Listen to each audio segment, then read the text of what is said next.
Live, local, breaking news. This is WYFF News 4 at 6 in high definition.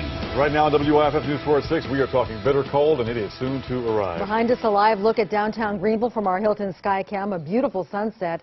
It was a nice afternoon. Skies are clear tonight, but that dangerous cold is coming in just a few hours. Dangerous is the operative word. Chief Meteorologist John Suswich is watching all this. And John, the big chill starts tonight, right?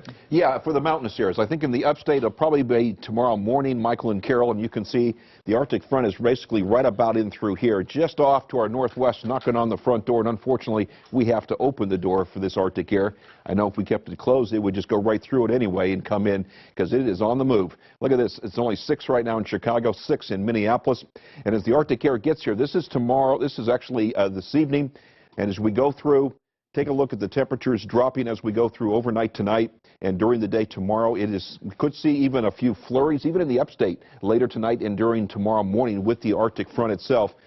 Tomorrow morning, 24 degrees in Asheville. That'll probably be your high temperature because you'll probably be dropping during the afternoon hours and a chance of flurries and even snow showers around the area. Starting at noon tomorrow, running until noon on Thursday. Dangerous wind chills below 0 across western North Carolina mountains. Some of the higher elevations could see wind chills as low as 30 below 0. Unbelievable. Now back to you, Michael. All right, stay with us. In a few minutes, we're going to offer some advice to keep you warm and what you should be doing to keep your car running tomorrow. That's in just a bit. We have new pictures this evening of a deadly wreck that happened the day after Christmas. It happened during a chase. The wreck involved a highway patrol trooper. This morning, the person troopers were chasing turned himself in. WYFF News 4's Ashley Swan is live and local in Greenville tonight. Ashley, what more can you tell us?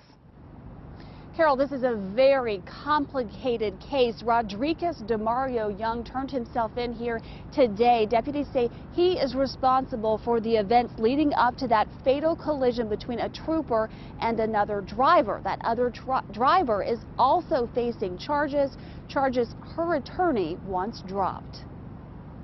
Rodriguez Demario Young appeared before a judge for a bond hearing Tuesday afternoon. He's charged with failure to stop for a blue light resulting in death. Deputies say Young was behind the wheel of a gold Mazda Millennia that blew through a DUI checkpoint around midnight December 26th in Greenville. According to the Highway Patrol, the vehicle almost ran over 2 troopers, prompting a high-speed chase. He was the one who created pretty much this entire incident. That incident is a horrific crash that happened minutes later. This is a photo of the SUV the second trooper collided with at the intersection of Rutherford Road and North Pleasantburg Drive. The SUV's passenger, 22-year-old Taylor Miller, died. Deputies charged its driver, Lauren Rowe, with felony DUI and failure to yield to an emergency vehicle. I don't buy that. If it were not for that driver, this could have been avoided. I think this could have been avoided regardless. Rowe and her attorney shared the photo of her SUV with us Tuesday after hearing of Young's capture. She's lucky to be alive. They maintain that Rowe had the green light and shouldn't be facing charges herself for a crash that took the life of her best friend. It's unfortunate that a young man lost his life. She's alive and miserable. Well, I hope that justice is done. I hope that they realize that it wasn't her fault. I hope that their investigations reveal what mine already has, and they drop the charges. Young is being held on a $50,000 bond. Deputies tell us their investigation into the crash is ongoing, and any decision on charges is in the hands of the solicitor. Ashley Swan, WYFF News 4, live in Greenville. Ashley, thank you. Well, a stretch of Interstate 85 turned dangerous this morning in Spartanburg County. Black ice closed the northbound lanes. WYFF News 4's Allison Powell with a word of caution for us tonight. The accident happened around Highway 290 in Duncan a little after 6 o'clock this morning. Chief Barry Frost and the Duncan fire crew were called to the scene. When we got on the scene this morning about 6 o'clock, we had 5 cars involved in a motor vehicle accident, one on its side rather. Only one driver suffered minor injuries, but it could have been worse. South Carolina Highway Patrol says black ice caused the accident. Chief Frost says this area can be known as a dangerous stretch of highway during the winter months. But it's usually every year when we have freezing temperatures like we had again last night. Water somehow or another appears on that interstate somehow, some way, and it's every year we have the same problem. He says the problem goes as far back as 5 years ago. About 5 years ago, we actually had a fire truck to get hit out there. It was on a MVA, and we was parked on the side of the road, and we had taken the victims out of their cars and put them on the fire truck for safety, and then our truck got hit right after that. Chief Frost says anywhere between the Highway 101 and Highway 29 exit is a common place for standing water and patches of ice. State troopers warn drivers to be careful in this area, especially as the temperatures drop.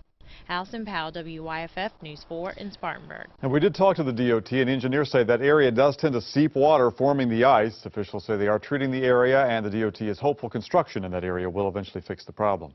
Well off the interstate, an SUV tangled with a building in Greer today. Here's the aftermath at Monroe Packaging Company. An employee says the SUV smashed into the wall just before 9:30 this morning. No one in the building was hurt, but the driver is injured tonight. Here are some pictures of the vehicle from inside the building, maybe perhaps here in a minute. Jamie Withnell sent us these. We don't know how seriously the driver's injuries are, and the Highway Patrol is investigating how all this happened. Restaurants in Spartanburg are hoping you'll help the owners of one of Spartanburg's most popular places to eat. The family just lost their home to a fire. WYFF News 4's Mike McCormick is live and local in Spartanburg for us. Mike, the victims own Ike's, right? Yeah, that's right, Carol. The landmark's been here in this spot in Spartanburg since 1960, and clearly it is part of a very supportive restaurant community. Neil Rogers, his wife, and their 9-year-old daughter were asleep in their home Monday morning very early when the home caught fire. They did escape through a window. Their dogs got out, but one of their cats died. 2 other cats are missing at this point. The owner of the New Way Restaurant and Lounge has known the Rogers for years. She's collecting donations of any kind to help the family start over, and people are already giving what they can. From triumph to tragedy, you've always got to be there for someone, and I think sometimes we lose sight of what we do as a local bar or restaurant, and it's just, you don't ever want to feel alone. We've got a lot of people, I mean, more people than I'd ever expect, coming to help. Delaney's Irish Pub and Dudley's Restaurant are also collecting donations for the family. Neil Rogers, who's the 3rd-generation owner of Ike's here, says he plans to rebuild his home exactly in the same spot where it was because he'd been living in that home since he was in 6th grade. Mike McCormick, WYFF News 4, live tonight in Spartanburg. Mike, thank you. An upstate cemetery ignored over time may soon be part of history in one upstate city. Abbeville has given initial approval to a plan to include the Thompson Lakeview Cemetery. It's at the corner of Hammond and Vienna Streets in its historic overlay. Much of the cemetery is now overgrown. It's believed to be the final resting place of at least 200 people, including slaves and former slaves. Claude Thomas says those buried there deserve better. The more we clean, the more we find. Like I said, there's probably 200 that we know about that's in here, and we're just trying to give them a decent resting place. Work is already underway to clean up the cemetery. Thomas hopes one day to get it on the National Register of Historic Places.